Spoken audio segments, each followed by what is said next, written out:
Wilson Morales, Black Film and TV. Arsenio, you and Eddie go way back. How long was it? Did you ever think this was going to happen? And when did you get that call that Eddie said, it's happening, it's making it happen? You know, like, there are times when we talked about it and we loved the first one so much. In our minds, we agreed that let's leave it where it is. Let's never touch it. We even do a joke about sequels in the movie when there's a walk through the garden. But then one day, Eddie has this idea and he turns it over to the original writers, Blostein and Sheffield. And they started making drafts and it kept changing and morphing. And he didn't want me to see the first couple because he wasn't happy with them. One day I called him, I was getting coffee somewhere. I text him, you know, when you say call, I'm texting. And he says, yo, you got to see the latest version of the script. I think it's time for you to read it.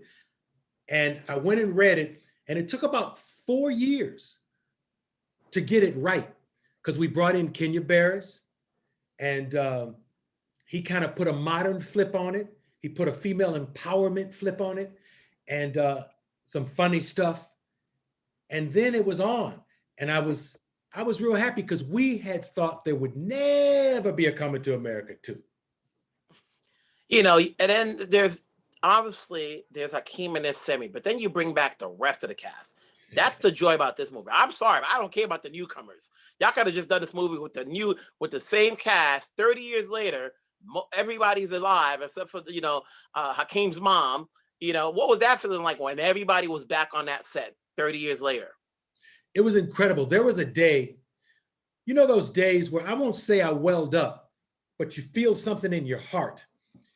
You drive on the lot and you realize this is Tyler Perry's studio. So that's that first moment where you get chicken skin, dog.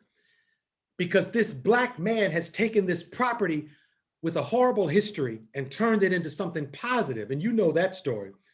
So you're on the Tyler Perry lot. No more Paramount, no more Disney. And by the way, his lot is much flyer than all that shit in Hollywood.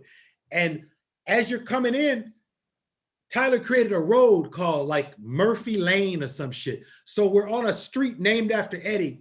And then you look up, and this is obviously significant because of current events that we've dealt with.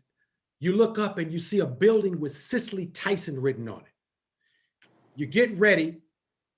A guy puts plastic on your face to do the barbershop who was 9 years old when the first movie came out. So there's you know, you're saying this kid is like, I watched you all when I was 9. And then you come inside and you see John Amos for the first time. And, you know, you hug him. This is pre-COVID. So you hug him, you don't elbow him, you hug him.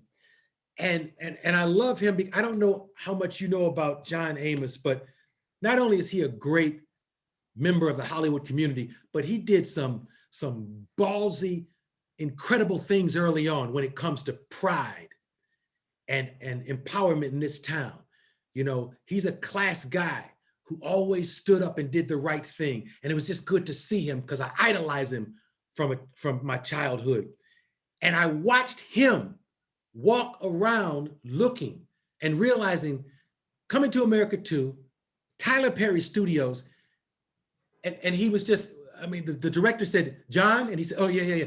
And I talked to him later and I realized all this wonderful stuff that was going through him to have come all this way from Good Times and see this sequel, Tyler Perry Studios, these like 20 really funny young Black comics and Louie Anderson.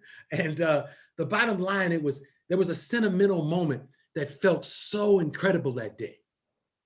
Arsenio, it's always good to see you come back. You know, let's keep it going. Hey, Eddie said there's another one in the rank coming up, so let's make it happen. Yes, sir. You have a good day, Mr. Morales. Take care. Okay. Hey, Wilson, what is the curtain behind you? I'm sorry, Sarah. What's that curtain? It's old school, you know. It's an old curtain. I gotta change it up. Everybody either loves it or they keep telling me to switch it up. I don't know. I love it because it looks like the clubs are hanging. It looks like, you know, like Morales's comedy stop. You know, that curtain that you perform in front of. Hey, you know what? I'll keep it. I'll keep it. Morales's comedy stop. Michael Jackson had a stage and a curtain in his house very similar to that when he was alive. Yeah, you see, I like your background. LA, you got a lot of light. Yes, yes sir. You know? Yes, sir. Thank you. Uh-huh.